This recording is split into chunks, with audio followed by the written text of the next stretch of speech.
Now, most probably, this is the first Bible film ever made. Every time we watch a historical film, especially a Bible film, the most important question we should be asking is this historically or biblically accurate? In this video, I look at a Bible-based film and see how biblically accurate it really is. We take for granted that what is shown to us in films is always true.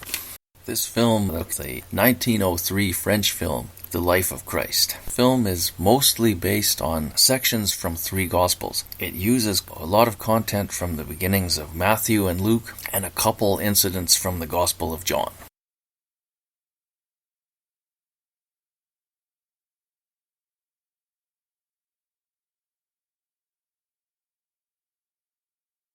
This part, the Annunciation that's on the screen now, is taken from Luke chapters 1:26 to 38. Now this next part shows Joseph and Mary attempting to find a place to stay once they arrive in Bethlehem. One of the verses that mention this is Luke 2, chapter 2, verse 7. Both Matthew and Luke make brief mentions of this in their Gospels. The director of this film stretches out the story quite a bit in these next few scenes because what is summed up really quickly in the Gospels, he stretches out into at least 3 different scenes of his, what originally this movie was originally a play and now made into a film, or a play that was filmed.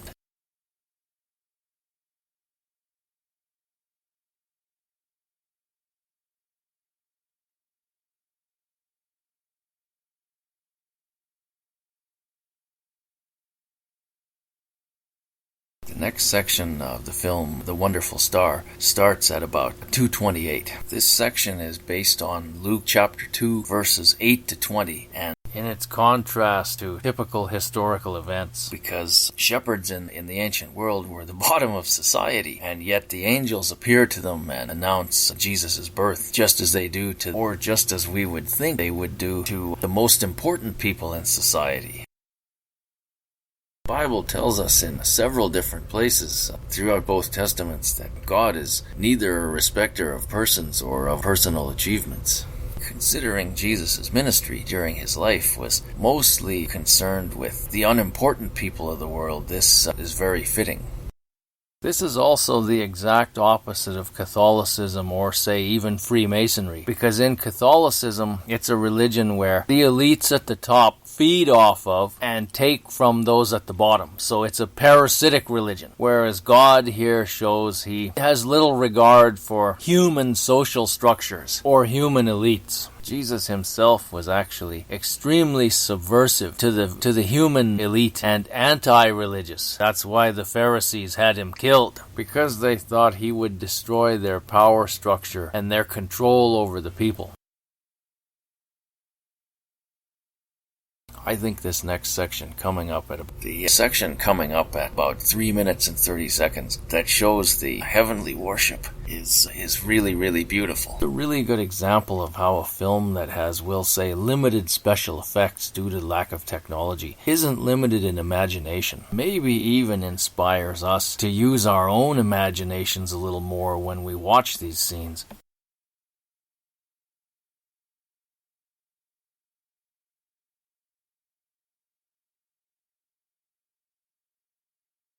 The next part of the film that starts at around 3 minutes and 50 seconds and is called Following the Star goes back from Luke. Now we go back into chapter 2, the very beginning of chapter 2 of Matthew, and it's the account of the visit of the Magi, or the wise men.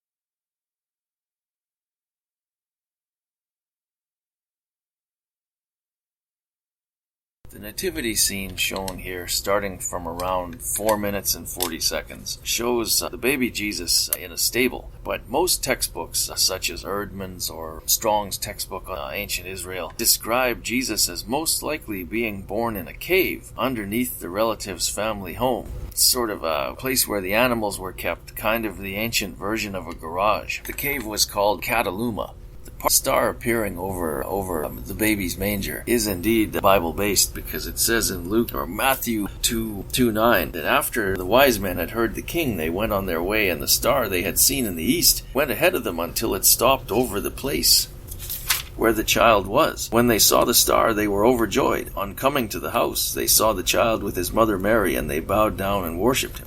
Also note that in this section of Matthew's Gospel, in many translations, it lists or describes Jesus, the baby Jesus, as being born in a house. But again, this would fit with what we described, because the cataluma that he was probably born in was underneath a family home of likely one of Joseph's close relatives. For this would be a Jewish custom of the ancient world, and family and hospitality.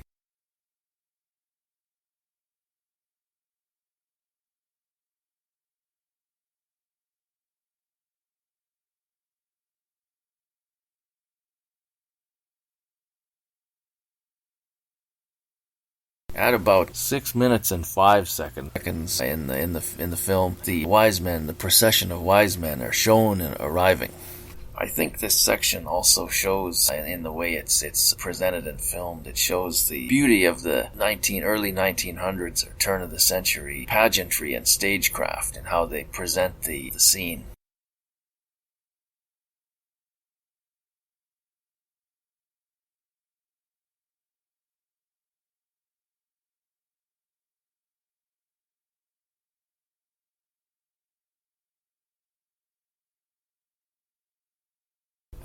Coming up at about 6 minutes and 39 seconds, I'll show another scene from Matthew, the Massacre of the Innocents. And this is based on Matthew chapter 2, verses 13 to 18.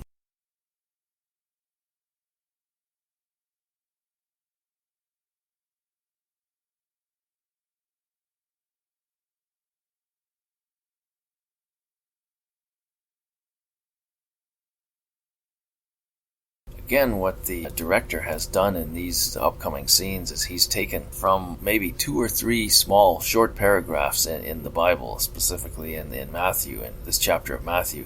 He's stretched out into like 3 or 4 scenes. There are a lot of reasons why the playwright may have done this. All the authors of the Gospels, except Luke, weren't very interested in Jesus' childhood. There's very little information given there, and probably because those types of details are not necessarily relevant to the truths that the Gospels are trying to teach. We don't actually really need to know much about Jesus' childhood. The important thing the Gospels are trying to tell us is how he came to die for our sins, so that we could be reconciled to God.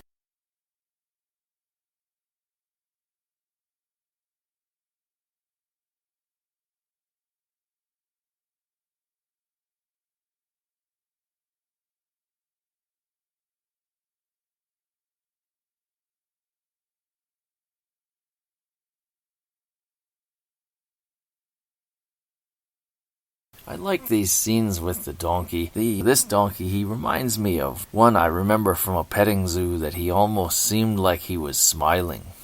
The donkey, I remember his name was Ezekiel. And he would walk right up to you, right up beside you, so you could pet his dusty fur. I like that a lot of these early Bible films have these scenes and similar scenes, because it does show it's historically accurate in the fact that the ancient world depended on labor from animals, and that especially humans lived a lot closer to nature for most of recorded history. The modern world is really an artificial one, that because of our technology, we really think we're smarter and stronger than we actually really are. Another thing this scene also would suggest is that Jesus' parents were poor, because it seems Joseph can only afford a very undersized looking little donkey. Also note in Luke 2:22-24, Mary is shown offering the sacrifice for Jesus, the poor people's sacrifice for the firstborn, a pair of 2 young doves or pigeons.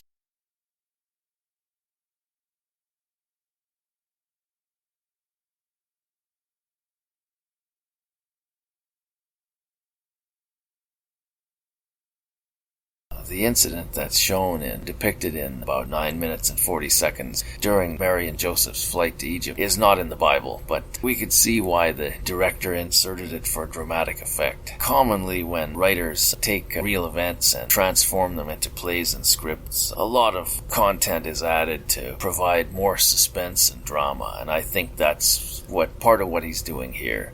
Now, note that for whatever reason, the screenwriter, and probably the playwright too, they spend a lot more time telling the story of Jesus' birth and childhood. They use up to almost a third of the film shows Jesus' birth and childhood, which is a lot more than what's shown in the Gospels. The Gospels, again, as I said before, all these events are summed up in a few paragraphs, and basically, even in the longest one, Luke talks about it the most, and it's still within a couple pages, so a much lesser percentage of the gospel. All these same events are explained much, much quicker. Now, I'm not complaining about this, but in this film, for some reason, the angel is shown as a beautiful woman, and in the Bible, angels are always men. According to the Bible, there are no female angels. They're all, in the very few verses that speak about them as a group all together, they're all called the sons of God, or Elohim. Ben Elohim. B'nai Ha-Elohim, I think the term that's used in the Hebrew. However, a few demons are notably said to be female. One is even specifically mentioned in the book of Isaiah, the demon Lilith, who is very popular today among occultists.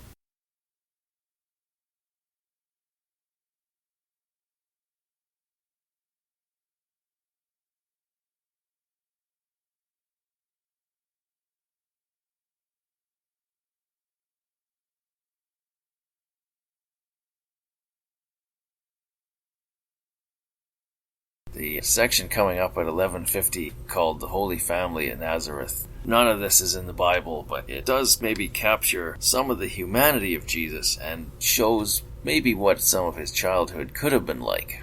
The only actual Bible account of any events that happen in Jesus' childhood is only in Luke 2:41 to 51, and it's Jesus, the boy Jesus in the temple, which the film will show in this next sequence, which is shown at about approximately 13 minutes and 43 seconds into the film. Interestingly, history textbooks describe the town of Nazareth in Jesus' time as a very poor town and not the kind of place where anyone important would come from. The Bible seems to deliberately omit most or all of the details of Jesus' childhood, except for the boy Jesus at the temple, and probably we can assume that he would have had as much of a normal childhood as possible, whatever normal means. The only other thing I remember from my Bible college textbooks was that lots of them suggested that Joseph was a much older man when he married Mary, and there may have been even as much as 20 years of an age difference, so it's suggested that Joseph died early and Jesus would have probably had to take over the family business while probably in his mid or late teens. But this again is speculation. It's not explained to us in the Bible. These are actually the parts of the film. I wish these parts were not in this film because, first of all, it's speculation. Probably none of this is true. And also, it's trivia. It's very trivial and unnecessary information. And I think the effect of it is almost that it trivializes Jesus, which is but that's Catholic. This is Catholic teaching, though. So again, from a Catholic bias, that we should expect to see things like this. Remember, Catholicism is basically it's witchcraft, but it's also a system of control through religion, where the ignorant masses, the laity, are taught from childhood to worship and venerate ignorance and superstition, which is what this is, to make sure the slaves are easily controlled by the papacy's lies.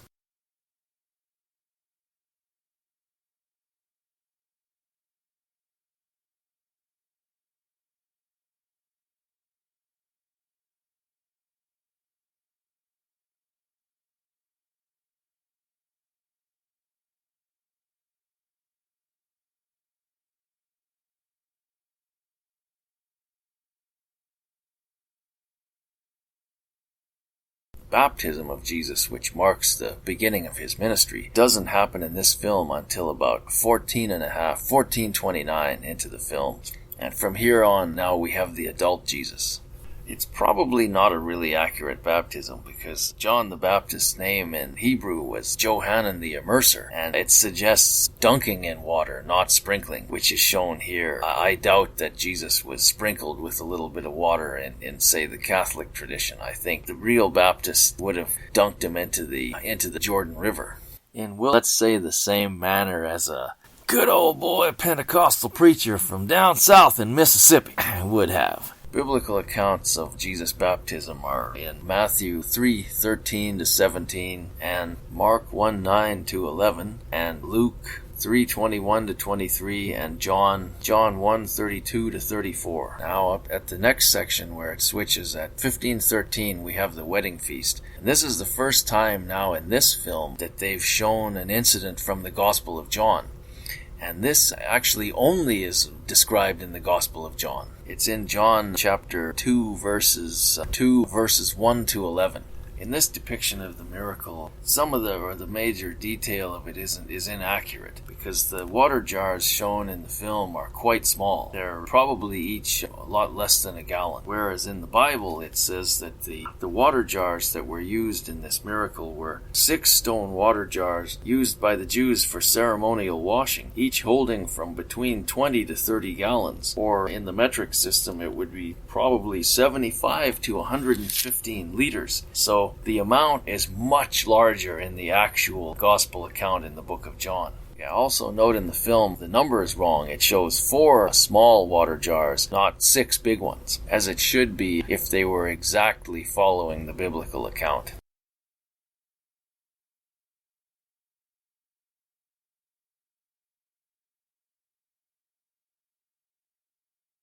From approximately 16 minutes and 39 seconds, a scene that shows Mary Magdalene at the feet of Jesus. Now note that all the Gospels describe this, but they all put it in a different place in Jesus' ministry.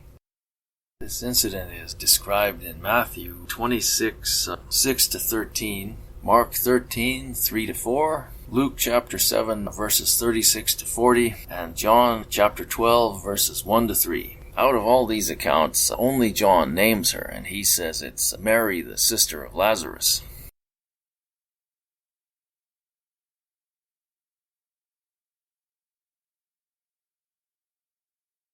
Next up, at about 17 minutes and 45 seconds into the film, we now have Jesus in Samaria. And this happens in John chapter 4, which is really early in the Gospels, and only the book of John describes this event. Going back to Jesus' baptism for a moment, because I just grabbed my Bible and looked up Matthew 3:16 here. Matthew 3:16 actually describes Jesus' baptism, and it says that as soon as Jesus was baptized, he went up out of the water. At that moment heaven was opened, and he saw the Spirit of God descending like a dove and lighting on him. So in other words, if he went up out of the water, he was dunked in the river, he wasn't sprinkled with water. So I think this proves that the sprinkling is definitely false.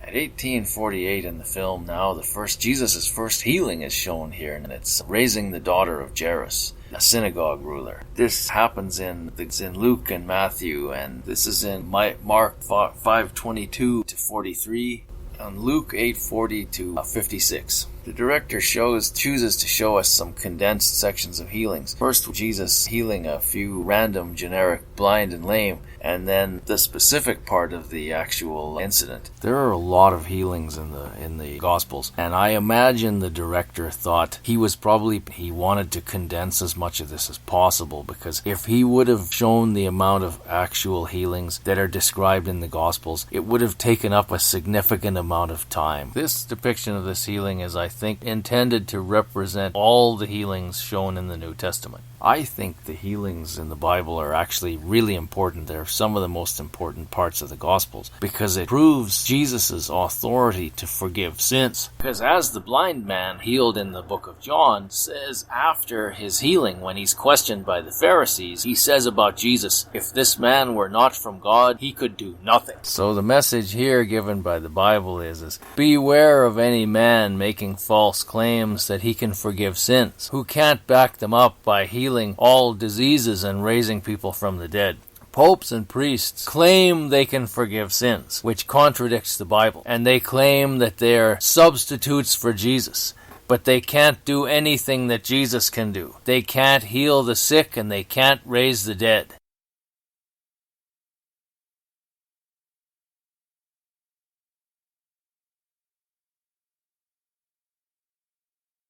At 20 minutes and 12 seconds into the film, we now have a section of where Jesus walks on the water. And this will show what's described in several of the Gospels. Again, considering the primitive state of film technology at the time, this scene is really beautifully filmed. It probably uses some kind of double exposure, and it shows a really beautiful way. It shows the incident out of the Bible. The only thing is, it says at the time, for the complete story of Jesus walking on the water, he wasn't alone. The disciples were with him, or the apostles were with him, and all that is omitted in this telling of the story, because I think he wanted to make it, he being the director, I think he wanted to make the whole scene simpler, quicker, and cheaper to film.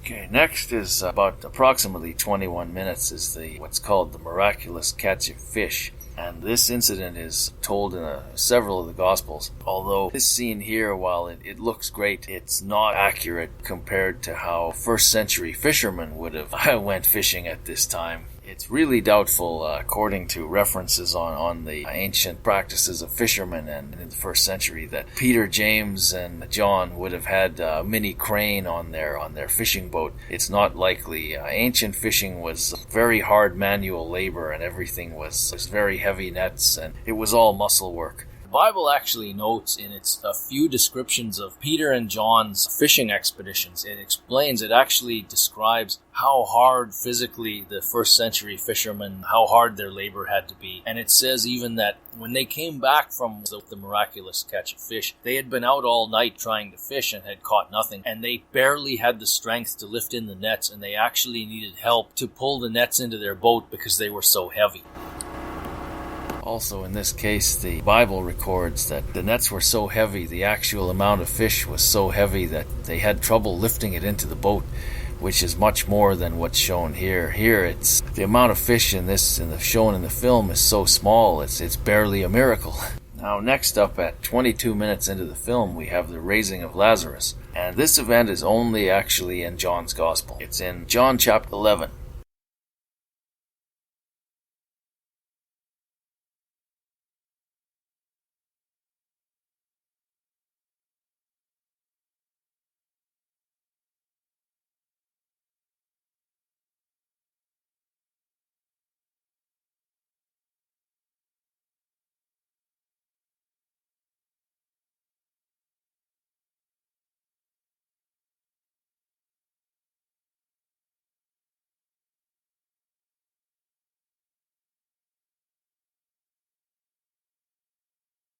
At 23 minutes and 30 seconds into the film, we have the Transfiguration. Now, this is in Matthew chapter 17, verses 1 to 10, Mark 9, 2 to 9, Luke 9, 28 to 36. Like the other scenes in this film that show the spirit world interacting with our physical world, this scene is beautifully filmed and arranged. I personally really like how it shows the spirit world over top of our physical world, as if it's always there unseen in several parts of this film.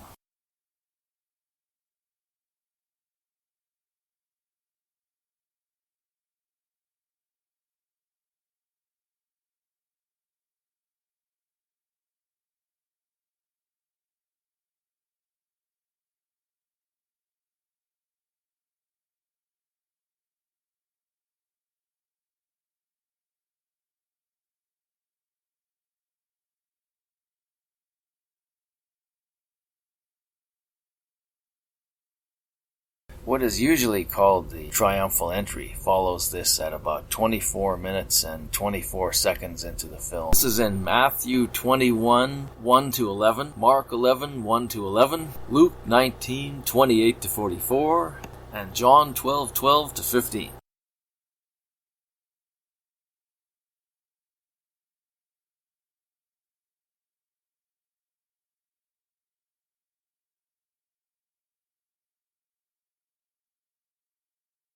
At just over 25 minutes into the film, now we have Jesus driving out the money changers from the temple. This is in Matthew 21, 12-14, Mark 11, 15-18, Luke 19, 45 and 46, and John 2, 14-17. Also note that in John's Gospel, verse 15 says Jesus made a whip out of cords and used it to drive all out from the temple area. These money changers were the first century version of our priests of the Temple of Greed, the Wall Street bankers and stockbrokers.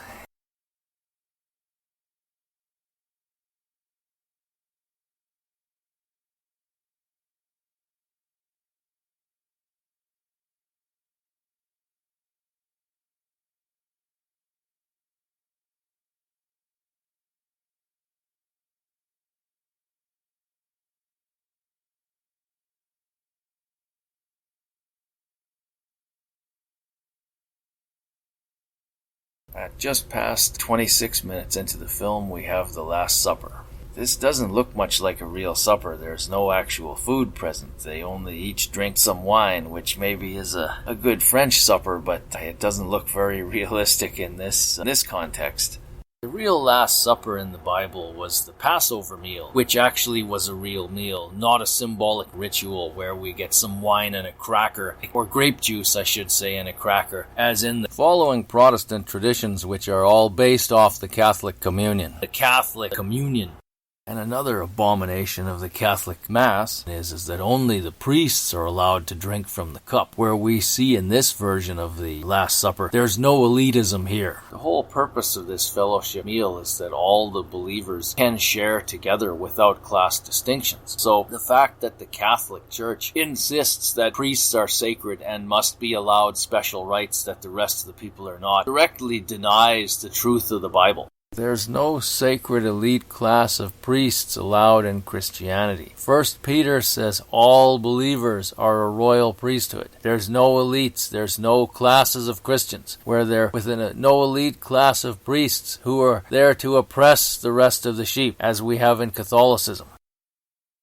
At a little after 27 minutes into the film, we now have Jesus on the Mount of Olives. So we're getting to pretty much the last few events of Jesus' ministry coming up here. During the commotion in the garden, now note that Matthew 26:51 and Mark 14:47 say that one of the disciples chopped off the ear of one of those coming to arrest Jesus. Luke 22:50 says this also. John 18:10 names the specific disciple as Peter. This is, for whatever reason, this is not shown in this film, probably to save space and time.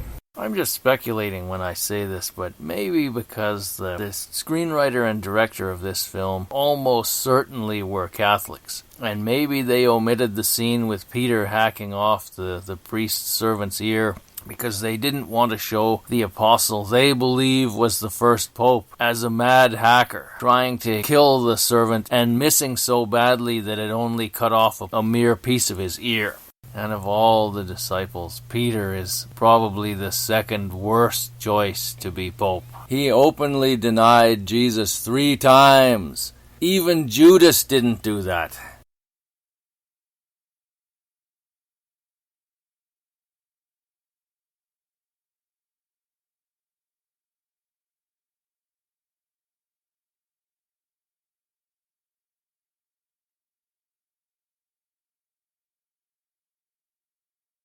At 29 minutes in the film, Jesus is shown being brought before Caiaphas, the high priest, and little shortly after this, Peter's denial is shown almost a minute later.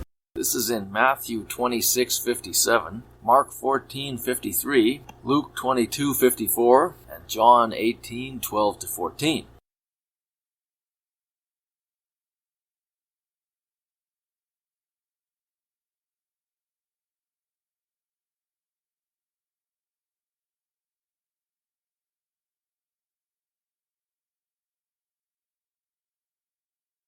Peter's denial is condensed, but it's shown really, really beautifully. It's very well acted.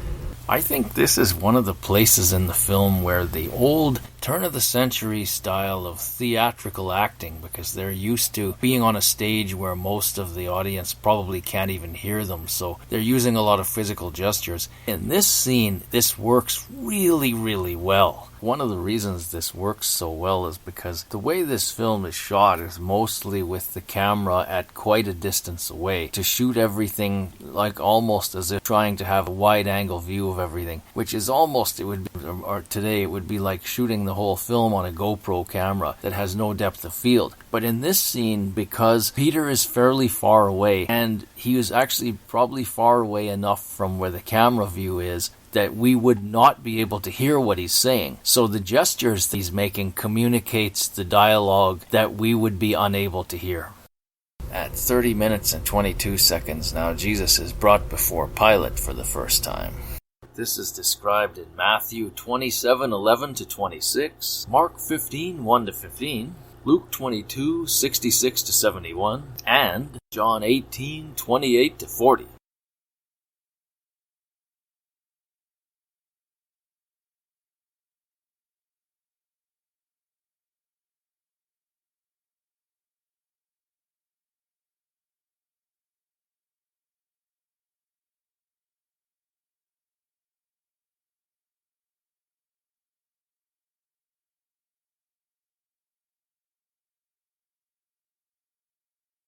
At 31 minutes and 23 seconds now into the film, Jesus is now whipped and crowned with thorns.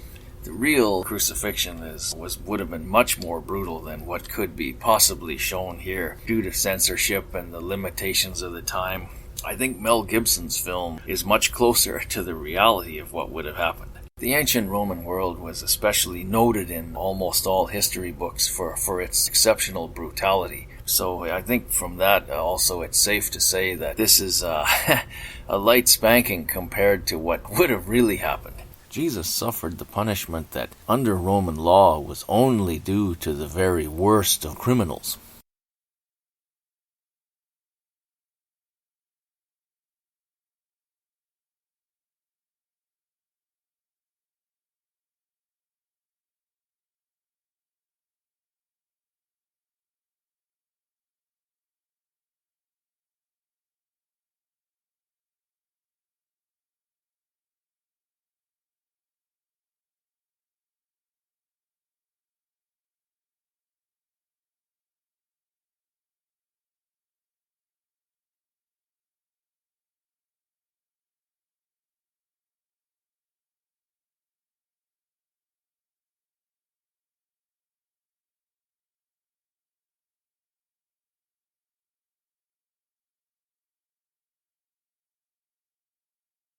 The scene where Jesus, at about 33 minutes, where Jesus is shown being given over to the people, does a good job of suggesting him as the offering to God for our sins. And it's very good and it's almost poetic. And this is the only part of this film that uses a very modern style close-up. And this is used extremely effectively in this film. In fact, I think this scene is probably one of the best scenes in the film for how well it's constructed, and shows some real artistry on the part of the theatrical techniques from the time enhance the message here, and it works very well.